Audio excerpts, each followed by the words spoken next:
They are using an attack pattern against Candace, and it's one that's very familiar to me because they did it to me before. And it's called the Hydra Effect. And once you see it, you can't unsee it. And the sooner you learn how the technique works and how you can recognize the signs, the sooner we can start helping her to defeat the Hydra. Now, in case you don't know what the Hydra is, the Hydra was a mythological beast, and when you cut off one of its heads, five more would grow to take its place. And that's exactly the strategy that they're using against Candace. When she beats one attack, five more begin. So I'm going to go through and give you the characteristics of these attacks and then explain what their end goal is, what it is that they hope to accomplish, and how. And I'm going to give you a little bit of a backstory because this is something that has literally happened to me. Now, for those of you that may not know, I'm new to this channel, but this is my new channel because my old channel, which was a channel in the Megxit community, had 22,000 subs. It was a rising, growing channel until I did the unthinkable. And what I did was I critiqued and proved that the Markle family was a bunch of scam artists. They were grifters and scam artists, and they weren't telling the truth. And when I did that, I then came up against what I call the Markle Shadies. And what they are is it's a squad of people that do their dirty work for them and institute these attacks against, in this case, me.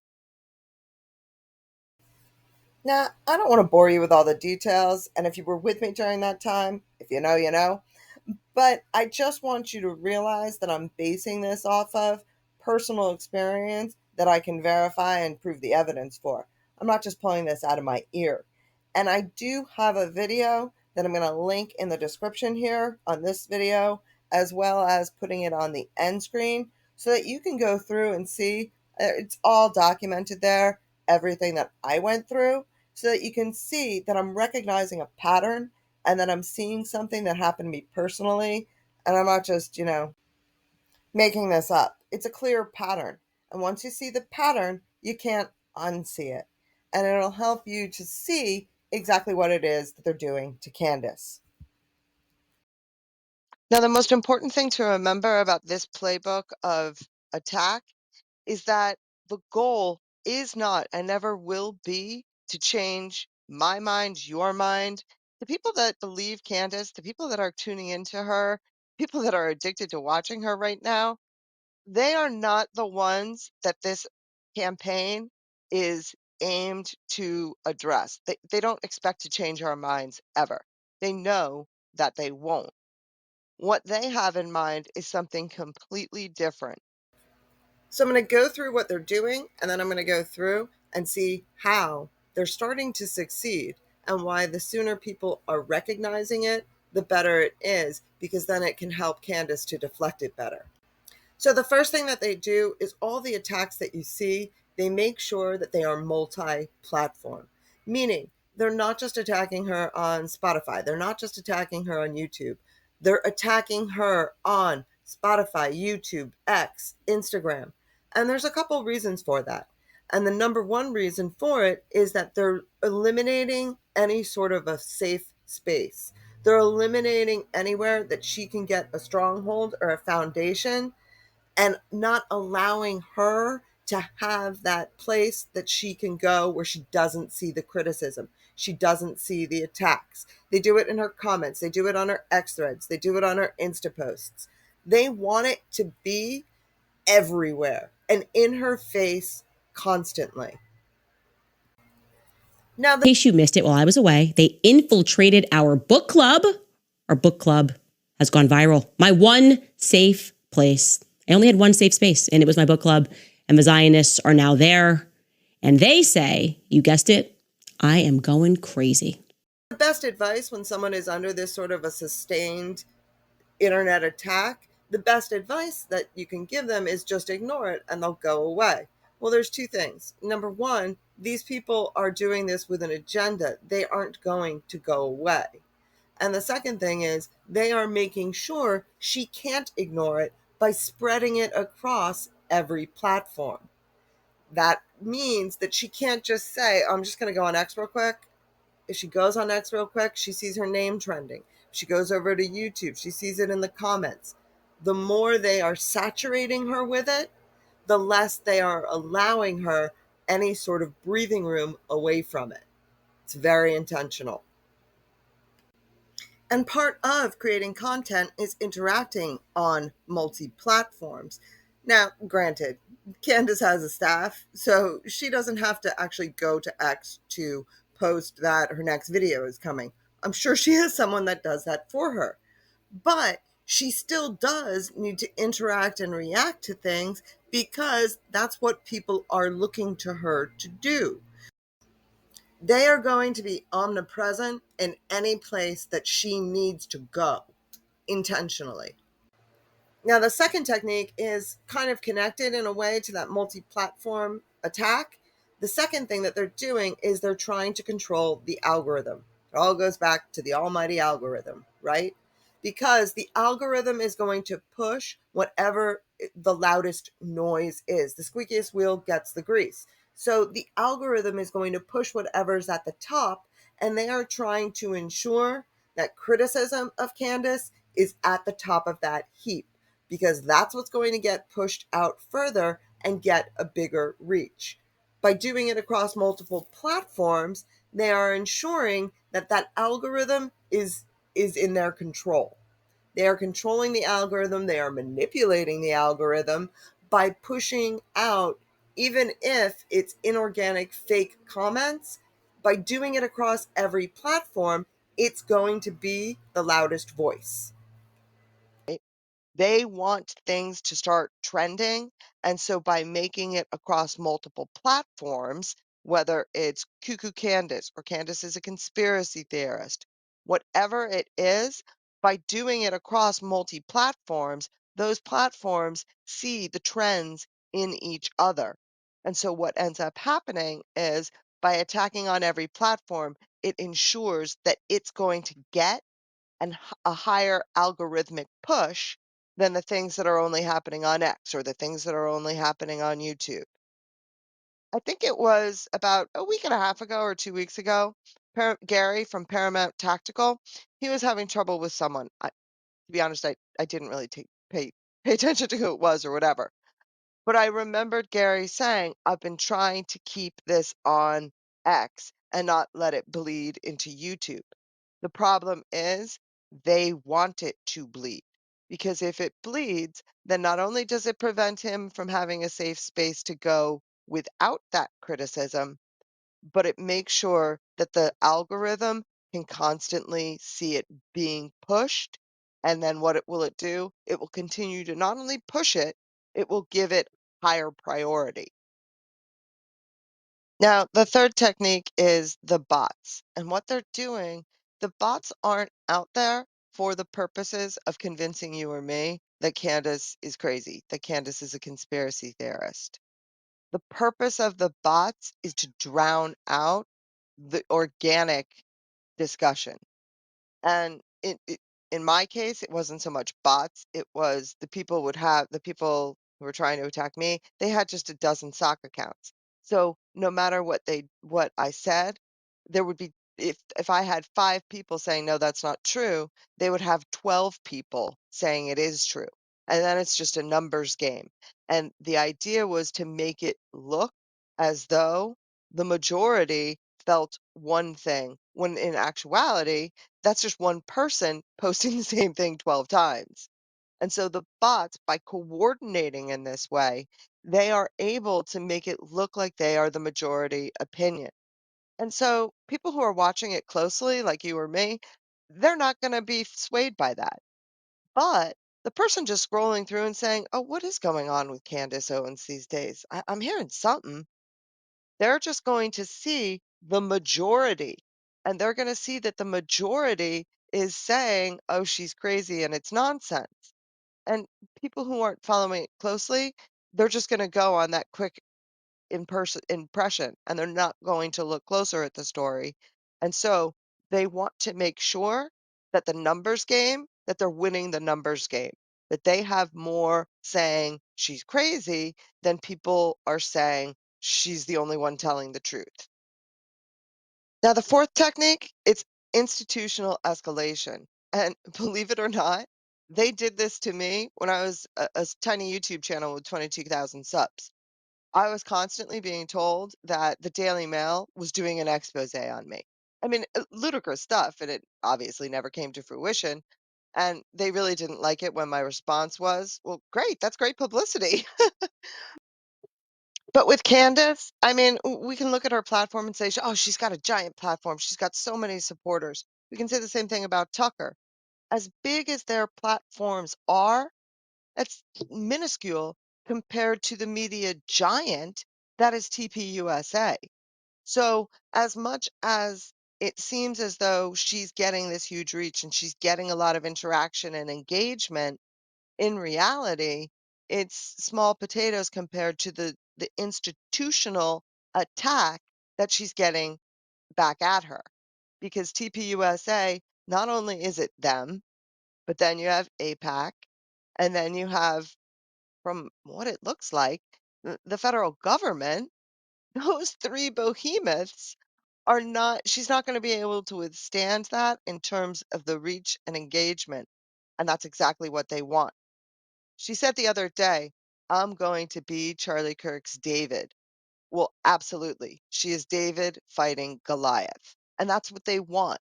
They want it to be that unfair fight so that she has less chance. And this fifth tactic, it's one that Candace talks about all the time. It's that threat of legal action, or in some cases, actual legal action. We saw it when it was with Bridget McCrone.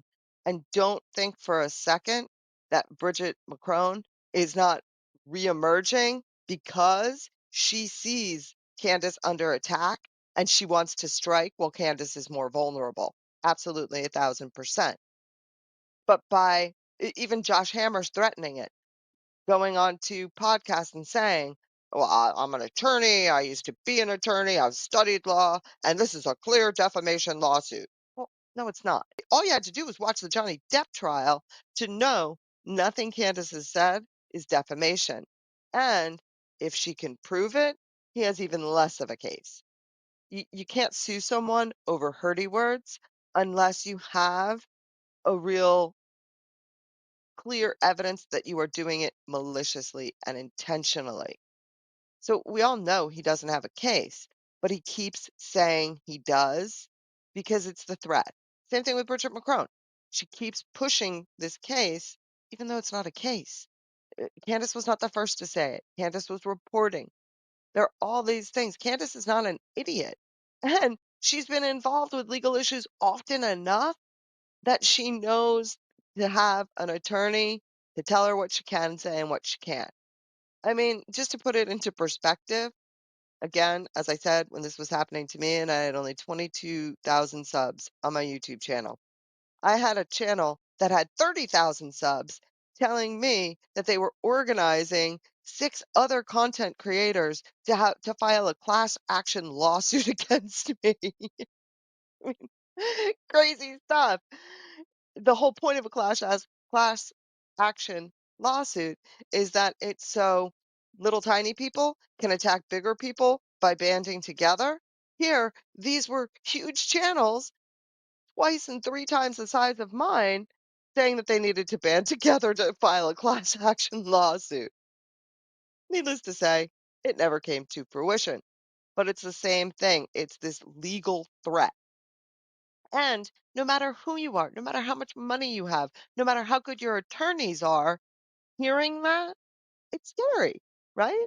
You don't want to hear every day that there's this potential of this lawsuit, or there's this potential threat. It's stressful. And that's exactly what they want Candace to feel. They want her to feel stressed out by it. None of this campaign is intended to convince people who believe Candace not to believe her. None of this is intended to change the minds of the people that support Candace.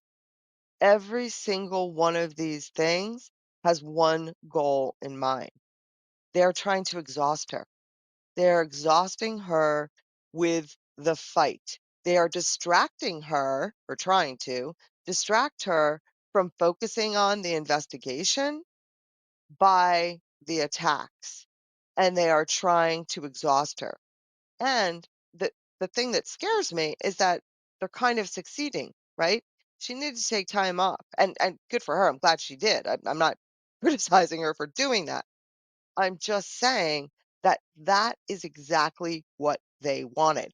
They wanted her to be in a point where she was exhausted and needed that break. Now, I do believe that under different circumstances, she wouldn't have done that. The reason she took that break probably had a lot more to do with grief and grieving, and good for her. She did what she needed to do for her mental health, and that's the most important thing. But that was, for them, a partial victory. And I don't think they would have gotten that victory if not for the fact that she is truly grieving. So that's a problem. She did need that time. But their goal is not to convince you or me. Their goal is not to, change hearts and minds. Their goal is, number one, to exhaust Candace, exhaust her completely. And number two is to scare other people from going along with her. So they're trying to scare. I mean, at first I've been pretty critical of Brandon Tatum, and then I saw something today that I'm actually starting to feel sorry for him. Part of this attack on Candace is intended to prevent people like Brandon Tatum, people like Megyn Kelly, people like Matt Walsh, Brett Cooper. They want them to stay on the reservation. They don't want them stepping one foot off the line and going for even saying Candace might have a good point. They are terrifying them by saying, you do this, and you're going to get what Candace is getting. And I think that there are a lot of people very scared right now. And that's a shame because, again, they're winning. This stops people such as Megyn Kelly, such as Brandon Tatum, from giving Candace the support that would help her fight. Now, if you ask me, they've started attacking Ian Carroll. They've started attacking Sam Parker and Ryan Matta. And the problem with that is they're they're winning people more to Candace's cause by doing that. They were better off isolating her and Tucker and making them just the sole targets. But it's not like I would ever say that the people doing this crap are intelligent. That was a tactical error on their part. And it's something that the Merkles didn't do to me. They made sure that they maintained that I was the target. So nobody had a reason to join me against the fear of getting this treatment themselves. So, I mean, it's an interesting dynamic. And if you ask me, like I said, it was a tactical error to bring in the other people that are agreeing with Candace and making them a target. It's not going to go well for them. It's going to backfire. But like I said, the evidence of all this stuff and my journey with the same exact playbook is in my video. I'll have it linked. Please go watch it. I mean, I don't want you. I mean, I don't even think there's any sound on it. It's just music. But you just gotta flip through the things and you'll see they're very familiar. They're the same things that you're reading and seeing about Candace, and it's just crystal clear to me. And the sooner we can recognize these signs and recognize the tactics, the sooner we can start tuning them out and focusing so that Candace, Tucker, Ian, Sam, so those people can refocus because they don't need the extra distractions. So that's just my 2 cents. I'm really interested to hear what you think. Those of you that have been with me since the beginning, you'll know what I'm saying is true, that this is we've seen all this before. So include your comments too. It'd be great to get your opinion on how this worked with me and to show people that this is in fact an absolute playbook. It's scripted, and the sooner we can help deflect it, the better it is for the people that we want to be out there fighting the good fight. please do remember to like and subscribe. Do remember to share this video. I'm already being suppressed. I'm suppressed. I'm always suppressed. I'm already being suppressed. So the more help you can give me, the better. I would really appreciate it. Even if it's just giving me a thumbs up, thumbs down in the comments, that's all it takes to support the channel. Thank you very much, and I hope you have a great day.